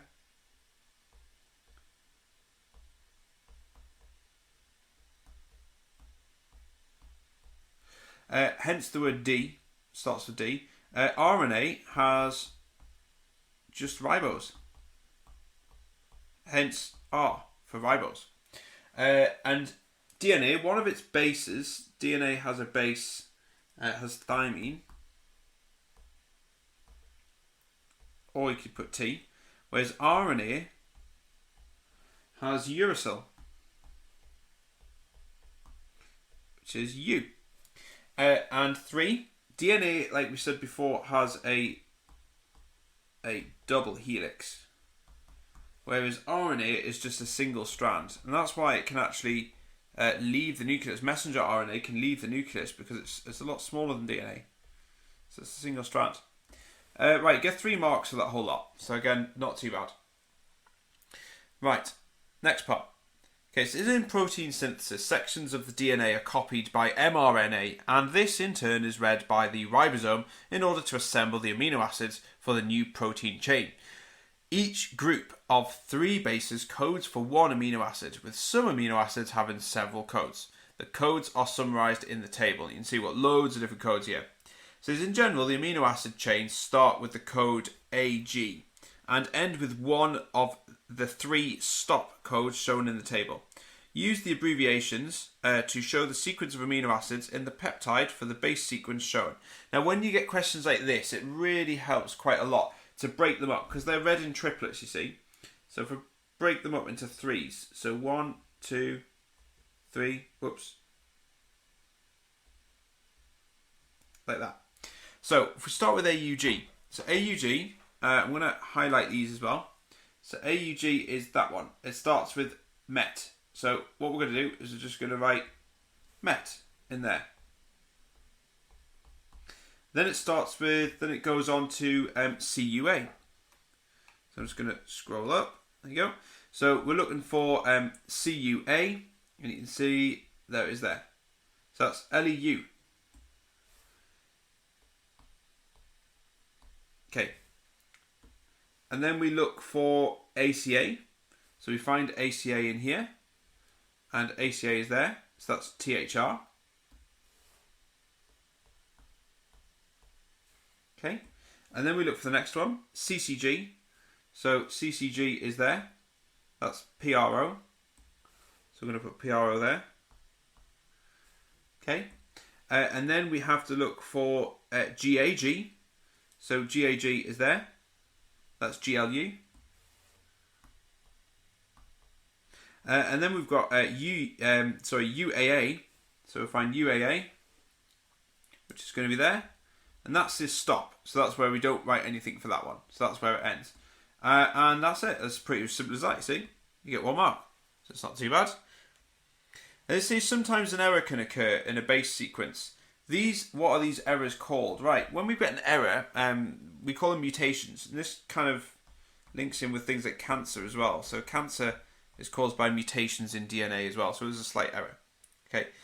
And then it says this type of error can lead to the formation of a protein with a different structure from the original, as in sickle cell anemia. In this case, the amino acid glutamic acid, or GLU, is replaced by valine, VAL, in the protein as a result of one base being changed into a 3-base code. Use the table to suggest the change in the base that caused this. Right, so we've got to find GLU. I'm going to take a highlighter.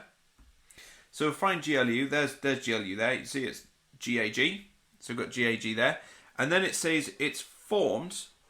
It says it's replaced by valine. So we're looking for val in here. So the val is going to be something like that, if you can see there. And you can see the only difference, the only change here is GAG going to GUG is the A is converted to a U. And that's the only change. That's the only base that's actually changed. So you've got the A base turned into U. So that's what we need to put as our answer. So that's pretty straightforward, isn't it? Right, so we're going to say changing A into U. There you go. You get 1 mark for saying mutations, by the way, and you get 1 mark for that bit as well. So you get a total of 3 for that. So there we go. So we've got 10 marks in total for that question. So, right, on to question 7. Okay, so this is question 7. Question 7 says, modern methods of chemical analysis often rely on the interpretation of data gathered from instrumental techniques. So A, it says electrophoresis and paper chromatography can both be used to separate amino acids from a mixture obtained from polypeptides. So we've got all this stuff here. Okay, so we've got electrophoresis and we have the paper chromatography. So in each case, give one property of the amino acids that causes their separation. So in electrophoresis, it's the charge of the amino acid. So I'll put its charge. You could put the MR of the amino acid as well, because you can separate it by mass. So anything like that will do. Because how this works is that you effectively pass electricity through it, and then the amino acids will separate across this plate here. Obviously, you'll have a positive and a negative end. This is the negative, and that's the positive. depending on the charge of the amino acid, will depend on which way it moves as well. But also, obviously, the distance and how quickly it travels will depend on its mass. So that's why we said that there. And paper chromatography is slightly different. You have basically it's separated by the relative solubility of the compound in the two phases. So you have this mobile phase, which is the solvent, and this rises up the chromatography paper.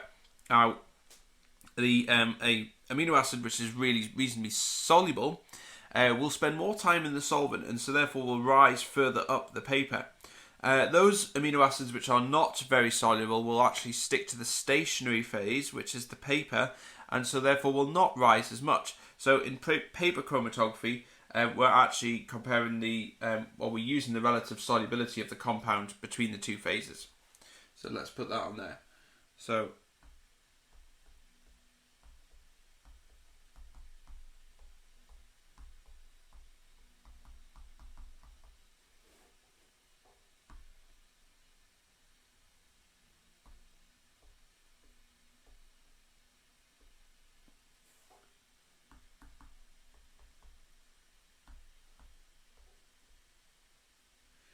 alright, so you get 2 marks for that. So you get 1 for that one and 1 for that one. So it's not too bad. Okay, and this is B. Amino acids are colourless, and that's a problem. It says, how are the positions of the different amino acids made visible so that measurements can be made? Right, we've got to spray them with a chemical, and the chemical we use to effectively dye them to make sure that we can see them is ninhydrin. So it sounds like a ninja or something. So yeah, so we're going to use ninhydrin. So it's a very common chemical. So you spray them, obviously after the chromatography's happened, you spray them and you'll see your different dots appear. So you get 1 mark for that. Okay, and then it says part C. It says, which measurements need to be made in order to identify individual amino acids in paper chromatography? We're measuring the RF value. So that's pretty straightforward.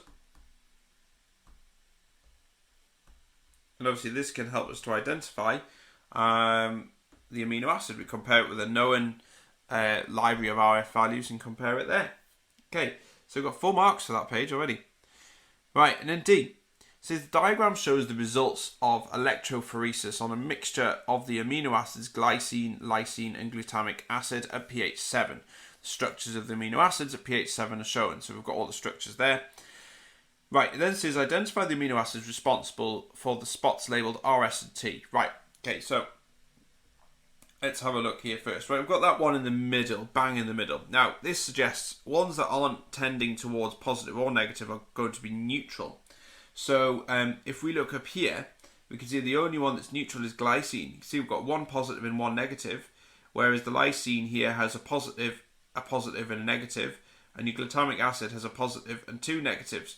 So, the one which is neutral is glycine. So, S is going to be glycine. So, I'm going to put that on there first. Okay. R is the one that's going to be attracted towards the positive end. So, that's going to be negatively charged. So, anything that's negatively charged, this is going to be the glutamic acid. You can see, overall negative.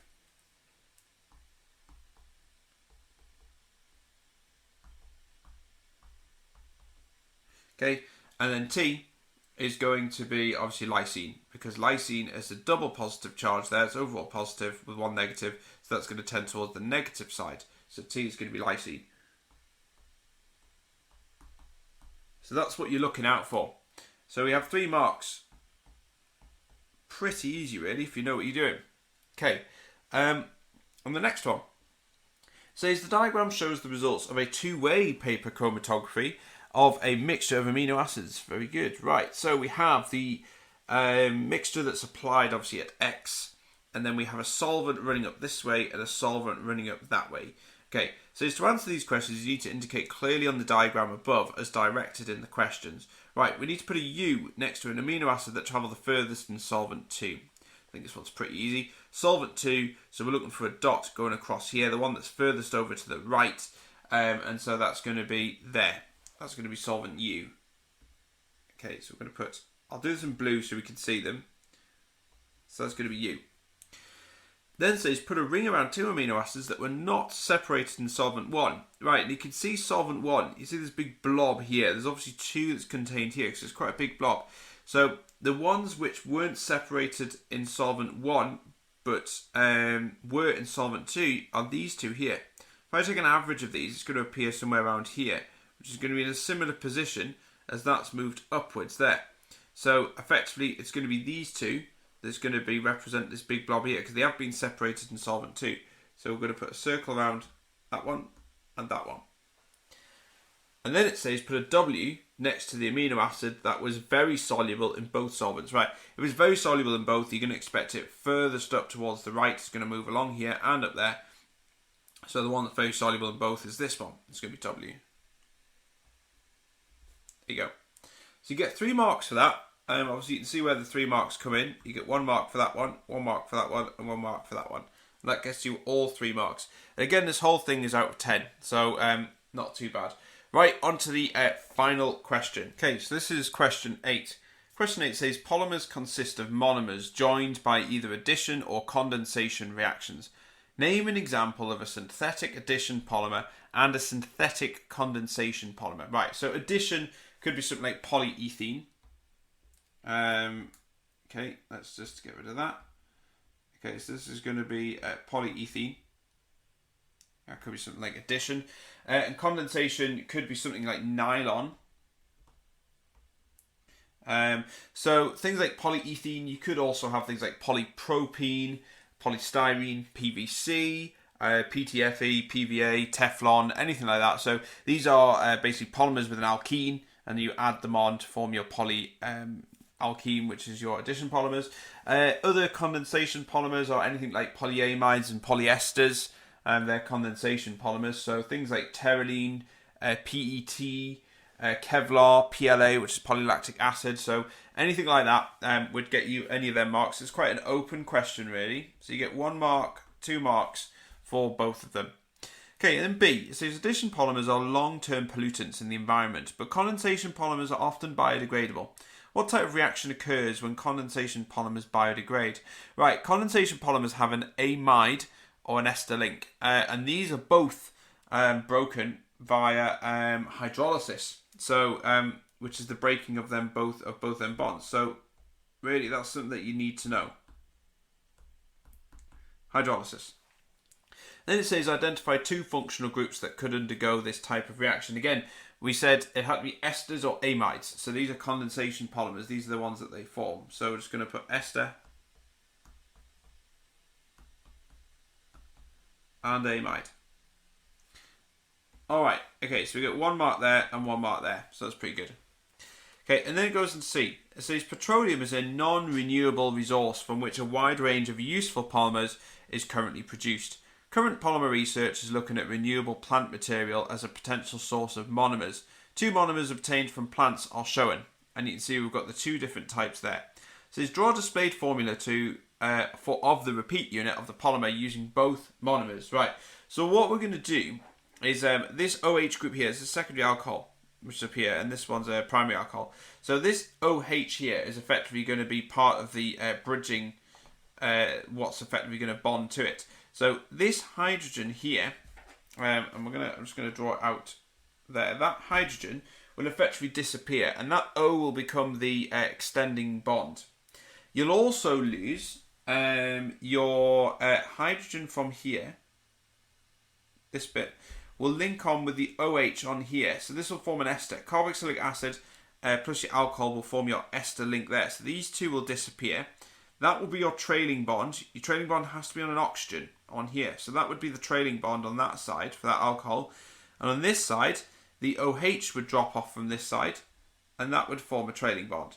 So these 2, again, your trailing bonds, your OH and your H, must add up to give the molecule that's been eliminated from the 2 in the middle here.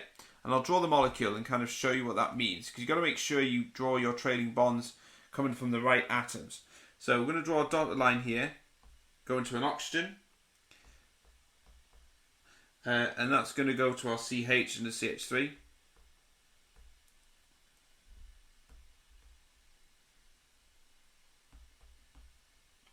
Okay, So this is this bit here, what we've drawn there. So we've got the CH3 at the bottom, bonded to a CH, which is there, and then the OH, which is attached to that CH, is effectively the hydrogen's dropped off. That was one of the hydrogens we said we'd lose.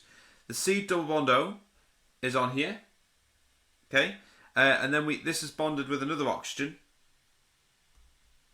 which is there, and the hydrogen is lost. And then this bonds with the CH2 on the other molecule here, on the alcohol, on the diol. So that's the CH2 there. The OH drops off and that bonds straight onto the CH2. And then that bonds with a carbon, with a double bond oxygen. And then this one, because the OH is lost at the end here, this obviously extends out to form the OH. So that's very, very important. You've got to make sure that you draw these correctly. You get 2 marks for this. You get 1 for drawing your amide link. Amide link, your ester link, should I say. So you get 1 mark for that. Let's just draw that again. 1 mark for that. And you get 1 mark for obviously make sure the trailing bonds are in the right place. Okay, and then D. It says monomers obtained from plant sources do not usually form addition polymers. Suggest why this is. The main reason is addition polymers need alkenes, and alkenes are normally found in crude oil, not in plants. So we need to put that down there. So plant material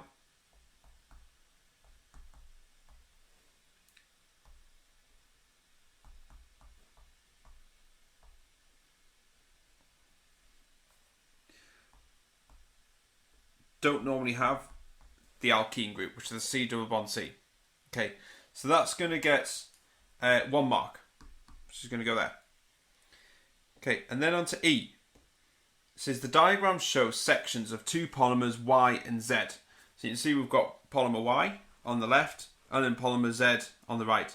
It says what would be the main force between the chains in each polymer. So you can see here the Y is just a hydrocarbon and there's no nitrogens or oxygens in there whatsoever. So this is just a bog standard hydrocarbon, whereas this one has your nitrogen and your oxygens in there as well. So the main force between these chains, because this has no electronegativity, it's just a straightforward hydrocarbon, the strongest intermolecular force between Y chain polymers would be van der Waals forces. So we'll put that.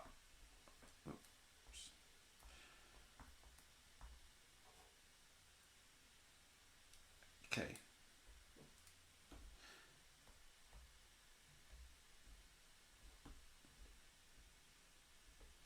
Okay, so that'll be van der Waals forces. Z is going to be hydrogen bonding, because we've got nitrogens and we've got oxygens. So these are electronegative elements. So these can interact with the hydrogens on the amide group here, and these can interact with other polymer chains, and that will be hydrogen bonding.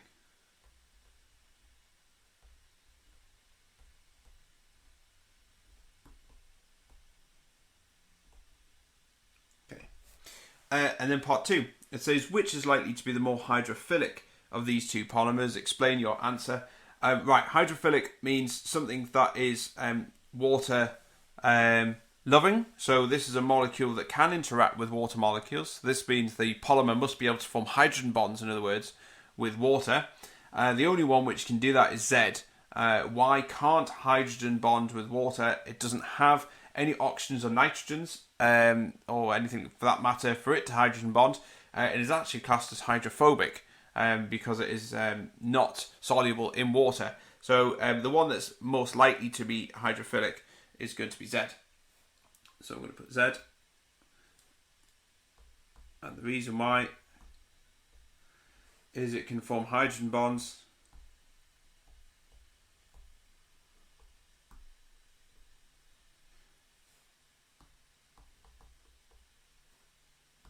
with water. C double bond O and NH groups.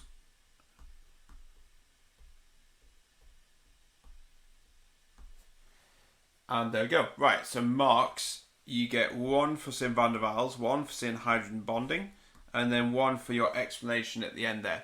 And so that is 10 mark question, and that's the end of this paper. And that's it. Bye bye.